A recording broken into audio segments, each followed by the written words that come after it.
Hello friends, welcome to my YouTube channel. तो हमारा ये फोर्थ वीडियो है क्लास 10th का साइंस। तो उसमें हम चैप्टर 7th पढ़ रहे हैं अभी।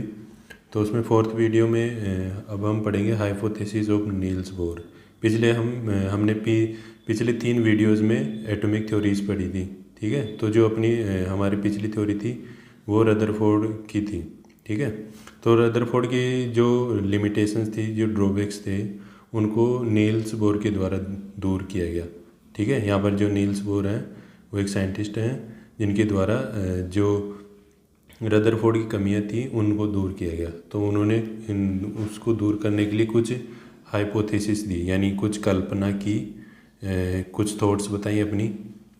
ठीक है, तो उन्होंने पहली hypothesis the, in the centre of atom the in the centre of the atom molecules is present, sorry nucleus is present. तो जो एटम होता है उसके सेंटर में न्यूक्लियस प्रजेंट होता है। ठीक है, ये कोई एटम है और उसका ये सेंटर है, तो उसमें ये न्यूक्लियस प्रजेंट होता है।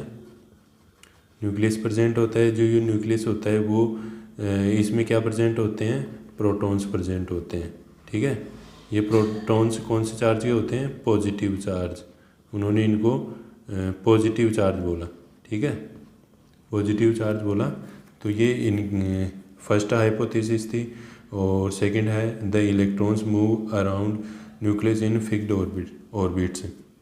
अब जो इलेक्ट्रॉन्स होते हैं वो न्यूक्लियस के चारों तरफ एक फिक्स्ड ऑर्बिट्स में मूव करते हैं। ठीक है, जैसे ये न्यूक्लियस है और इस न्यूक्लियस के चारों तरफ फिक्स्ड ऑर्बिट्स होते हैं। इस तरह से फिक्स्ड ऑर्बिट्स होते हैं। इन ऑर्बिट्स में जो इलेक्ट्रॉन्स है वो मूव करते हैं। ठीक है, यहाँ पर ये इलेक्ट्रॉन हो गया, ये दूसरा इलेक्ट्रॉन हो गया, ये तीसरा इलेक्ट्रॉन हो गया।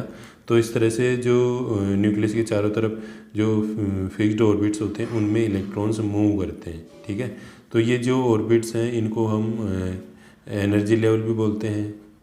ठीक है, इनको हम एनर्जी लेवल भी बोलते हैं और इनको हम सेल बोल सकते हैं और इनको ऑर्बिट बोलते ही हैं। ठीक है, तो ये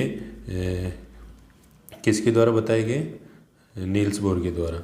अब यहाँ पर जो सबसे पहला जो ऑर्बिट है उसको हम क्या बोलेंगे, N1। ठीक है, यहाँ पर जो सबसे पहला ऑर्बिट है उसको हम क्या बोलेंगे, N1। दूसरा जो ऑर्बिट है उसको N2।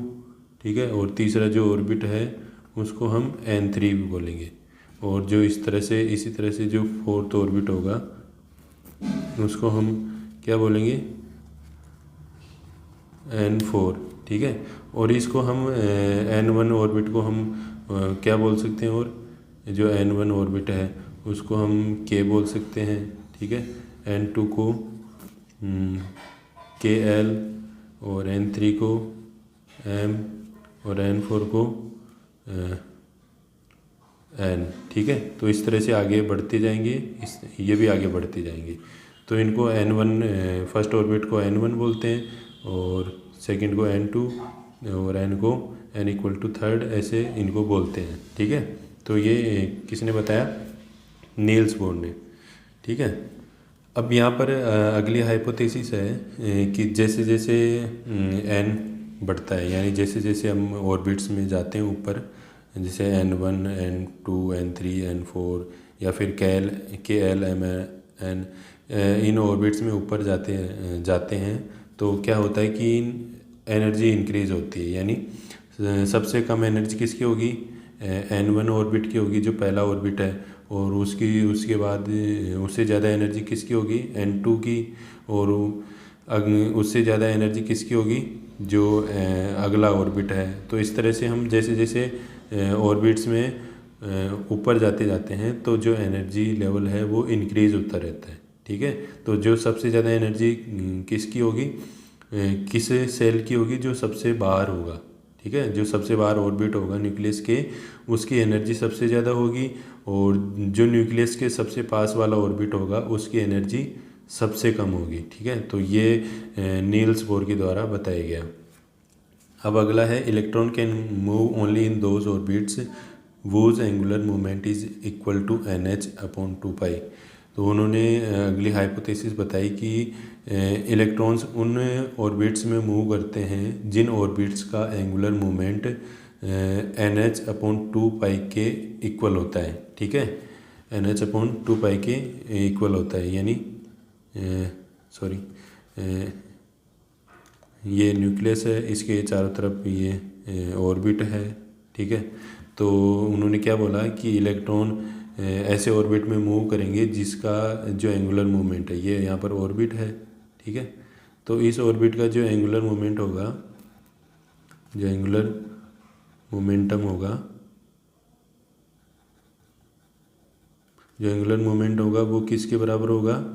NH/2 पाई। ठीक है, तो ये इसका एंगुलर मोमेंट होना चाहिए। यहाँ पर एंगुलर मोमेंट क्या है? MVR और इक्वल टू NH/2 पाई। ठीक है, तो यहाँ पर जो n है उसकी वैल्यू जैसे जैसे हम ऑर्बिट्स में ऊपर जाते जाते हैं तो वो चेंज होती रहती है। तो यहाँ पर n की वैल्यू हम 1 2 3 4 सोन इस तरह से रख सकते हैं। ठीक है, तो यहाँ पर जो पहला ऑर्बिट होगा उसका एंगुलर मोमेंट कितना होगा? फर्स्ट ऑर्बिट का फर्स्ट ऑर्बिट एंगुलर मोमेंट कितना होगा? H/2 पाई। ठीक है, और इसी तरह से जो सेकंड होगा उसका कितना होगा? 2H/2 पाई, और इसी तरह से थर्ड का हो जाएगा 3H/2 पाई। तो जैसे जैसे हम ऑर्बिट्स में ऊपर जाते जाते हैं तो एंगुलर मोमेंटम का जो वैल्यू है वो भी चेंज हो जाता है। ठीक है, तो ये बात किसने बताई? नील्स बोर ने। अब अगला पॉइंट है no change in energy of electron during revolving in fixed orbits, यानी जब जो इलेक्ट्रॉन फिक्स्ड ऑर्बिट्स में रिवॉल्व करते हैं तो उनकी एनर्जी में कोई चेंज नहीं आता। ठीक है, और वो न्यूक्लियस में नहीं गिरते हैं। तो ये बात किसने बताई? नील्स बोर ने। ठीक है, पिछले आए रदरफोर्ड के मॉडल में क्या देखा? रदरफोर्ड ने क्या एक्सप्लेन नहीं किया कि जो इलेक्ट्रॉन्स होते हैं वो मूव करते करते एनर्जी रिलीज़ करते हैं और वो उसमें न्यूक्लियस में समा जाएंगे। ठीक है, तो इस तरह से एटम स्टेबल नहीं होता, तो वो रदरफोर्ड के द्वारा एक्सप्लेन नहीं किया गया, जबकि नील्स बोर ने इसको एक्सप्लेन किया कि जो इलेक्ट्रॉन्स हैं वो न्यूक्लियस के चारों तरफ फिक्स्ड ऑर्बिट्स में चक्कर लगाते हैं, रिवॉल्व करते हैं। ठीक है, तो उनकी एनर्जी में कोई लॉस नहीं होता है और वो फिक्स्ड ऑर्बिट्स में मूव ही करते रहते हैं। ठीक है, न्यूक्लियस में नहीं गिरते हैं। अगला पॉइंट है when an electron absorbs energy from outside the atom then it gets excited and move to higher energy level, यानी इसका मतलब है कि जो इलेक्ट्रॉन है, ठीक है, पहले यहाँ पर मैं एटम की स्ट्रक्चर बना देता हूँ। ये एटम है, ठीक है, ये इसका न्यूक्लियस हो गया। तो जब ये दूसरा इसका ऑर्बिट है, तो जो इलेक्ट्रॉन है, ठीक है, तो जो इलेक्ट्रॉन है जैसे यहाँ पर ये इलेक्ट्रॉन है, ठीक है, अगर मैं इसको एनर्जी दे रहा हूँ, ठीक है, इसको एनर्जी में अगर दे रहा हूँ तो क्या होगा कि एनर्जी देने पर ये जो इलेक्ट्रॉन है वो एक्साइटेड होगा और एक्साइटेड होने के बाद हायर एनर्जी लेवल में यानी अगले ऑर्बिट में ये मूव कर जाएगा। तो ये बात बताई उन्होंने। और अगला है if electron emits energy then it transit from higher energy level to lower energy level, यानी इसका मतलब है कि जब जो इलेक्ट्रॉन है, ठीक है,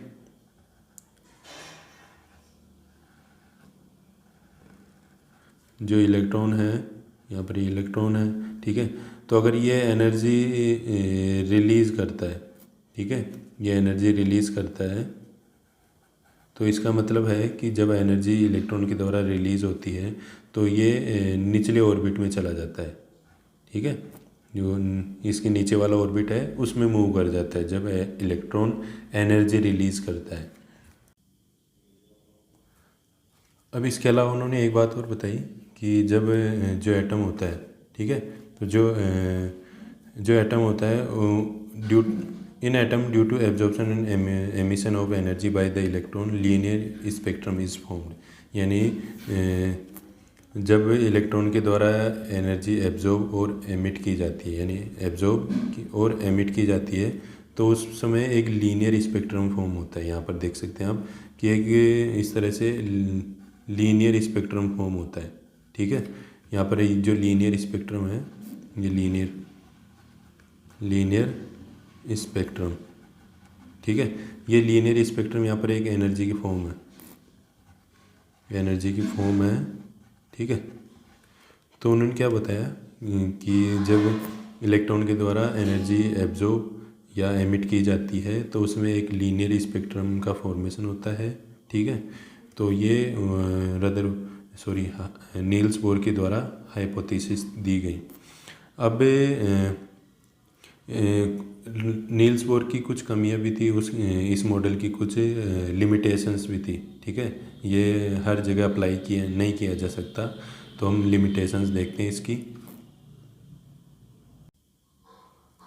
अब अगर हम नील्स बोर की लिमिटेशंस की बात करें तो उसमें पहली लिमिटेशन थी applicable for hydrogen and for those atoms which have only one electron. ठीक है, यानी इसका मतलब है कि जो ये मॉडल है वो केवल हाइड्रोजन एटम के लिए और ऐसे एटम्स जिनमें केवल एक ही इलेक्ट्रॉन प्रेजेंट है उनके लिए ही ये एप्लीकेबल है। ठीक है, यानी कहने का मतलब है कि जो हाइड्रोजन होता है उसमें एक इलेक्ट्रॉन होता है, और हाइड्रोजन के अलावा कोई सा भी ऐसा एटम जिसमें केवल एक ही इलेक्ट्रॉन प्रेजेंट हो, तो उसमें ही ये जो मॉडल है वो अप्लाई होता है। ठीक है, तो ये पहली लिमिटेशन थी। अब इसके बाद दूसरी लिमिटेशन है it could not explain splitting of linear spectrum into more than one line. यानी इसके द्वारा ये भी एक्सप्लेन नहीं किया गया कि जो लीनियर स्पेक्ट्रम है, ये जो लीनियर स्पेक्ट्रम वो आगे अलग अलग लाइंस में कैसे डिवाइड हो जाता है। ठीक है, वो अलग अलग लाइंस में कैसे डिवाइड हो जाता है, तो ये नील्स बोर के द्वारा एक्सप्लेन नहीं किया गया। ठीक है, या आगे आप अगली क्लास में पढ़ोगे डिटेल में सेकंड वाला पॉइंट। अभी आपको बस इतना सा याद रखना है कि जो लीनियर स्पेक्ट्रम है वो कैसे अलग अलग लाइंस में डिवाइड हो जाता है, तो वो नील बोर के द्वारा एक्सप्लेन नहीं किया गया, बस आपको इतना सा पढ़ना है। ठीक है, सेकंड पॉइंट में अगला है it could not explain process of formation of molecule by atom through chemical bond. यानी जो नील बोर है वो ये भी एक्सप्लेन नहीं कर सका कि जो दो एटम्स हैं या दो से अधिक जो एटम्स हैं वो आपस में केमिकल बॉन्ड के द्वारा मॉलिक्यूल कैसे फॉर्म करते हैं। जैसे कि मेरे पास दो हाइड्रोजन के एटम्स हैं। ठीक है, तो इनके बीच बॉन्ड बनता है और ये क्या बनाते हैं, हाइड्रोजन का मॉलिक्यूल बनाते हैं। तो ये जो दो एटम्स हैं वो बॉन्ड बनाकर कैसे हाइड्रोजन का मॉलिक्यूल बनाते हैं, तो वो नील बोर के द्वारा एक्सप्लेन नहीं किया गया। तो ये था नील बोर का मॉडल, इसमें हमने उसके हाइपोथेसिस पढ़ी और उसकी लिमिटेशंस पढ़ी। ठीक है, आई होप आपको समझ में आया होगा। अगर वीडियो पसंद आई है तो इसको लाइक कीजिए, अपने दोस्तों को शेयर कीजिए और मेरे चैनल को सब्सक्राइब कीजिए। Thank you.